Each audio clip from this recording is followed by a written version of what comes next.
How are we doing, ladies and gentlemen? I'm Grimm from the Bug Out Boys, and welcome to another bot. And this bot is titled After Ignition. Now, when I'm not bugging out, I do like to enjoy the occasional leisure camping trip with friends and family, maybe a bonfire in the backyard, and I'll sit back and I'll just let them make the fire. Now, rest assured, they're not using a ferro rod or a magnifying glass or rubbing two sticks together to get the fire going. They're using easy ignition sources and easy tinder. Things like lighters, matches, paper towel, newspaper. And they'll build their fire, and they'll get it lit, and the whole thing won't catch. It won't stay lit, and they'll end up having to use more paper towel or toilet paper, more matches, or having to hold their lighter in there longer to get it going, ultimately using up resources. So I thought I would show you a few tips on how to keep your fire going, have it grow to something great, no matter what your ignition, whether it be something very difficult, like a ferro rod, or maybe even rubbing two sticks together, or something very easy, like a lighter. So let me show you. Alright, now that I got you in close, let's look at where I'm building my fire. Now this dirt here is cool and damp to the touch, and any damp or cool ground, whether it be dirt, sand, whatever, is going to rob your fire of life. So to counter that, you need to get your fire off the ground. Now what I normally like to use is a big old piece of bark. I couldn't find one, so that's okay.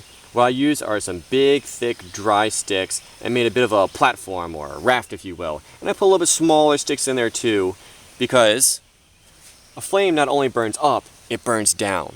So ultimately, this will become fuel for your fire. So it's a win-win. You're saving the fire from the cold earth, and you're also giving it fuel in the long run. Now that we have a nice place for our fire to live on, we need to think about fire in time. So first is your spark. It's here and gone in a flash, literally, just seconds. In that flash, you hope that your tinder catches it and it burns, but it's going to burn very quick. Well, while it's burning, you hope in that time, it then catches your thicker material, like pine needles, then your very small twigs, your slightly bigger twigs, small sticks, and all the way up until you get to your thicker sticks, and then your logs. Now this is not a good representation of the amount of type of fuel that you're going to need to accomplish this. You're going to need a lot of tinder material and smaller twigs to hold and fuel that fire long enough so it'll catch and start burning your thicker material. So when gathering that, think about that. You're going to need a lot of this to ignite these. Also, while gathering your fuel, think about the weather. Is it wet? Is it cold? Because then this you're going to need even more of to dry out or warm up your thicker fuel.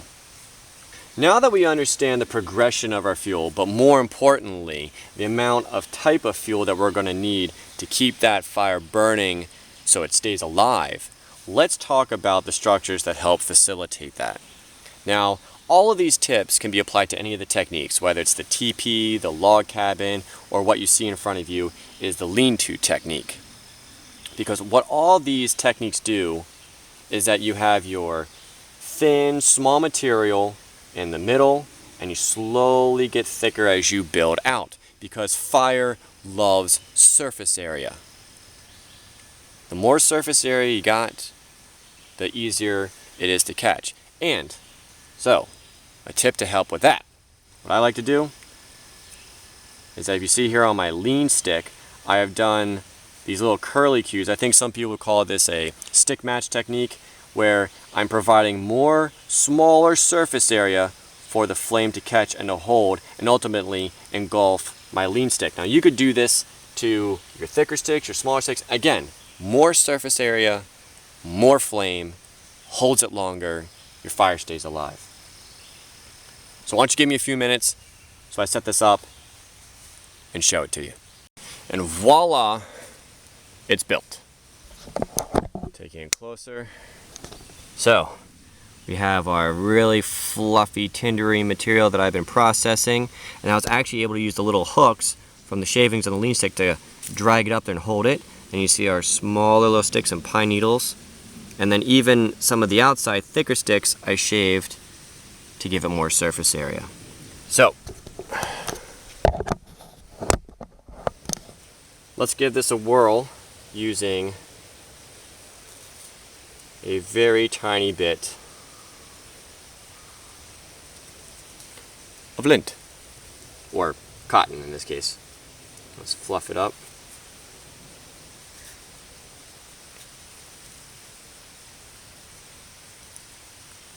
Get it in there.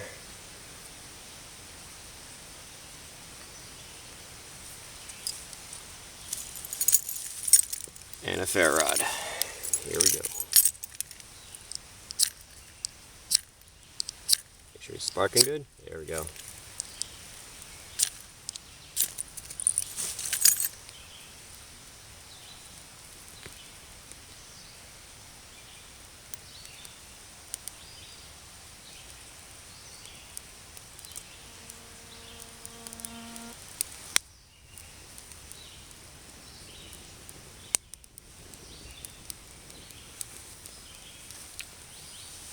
And there you have it.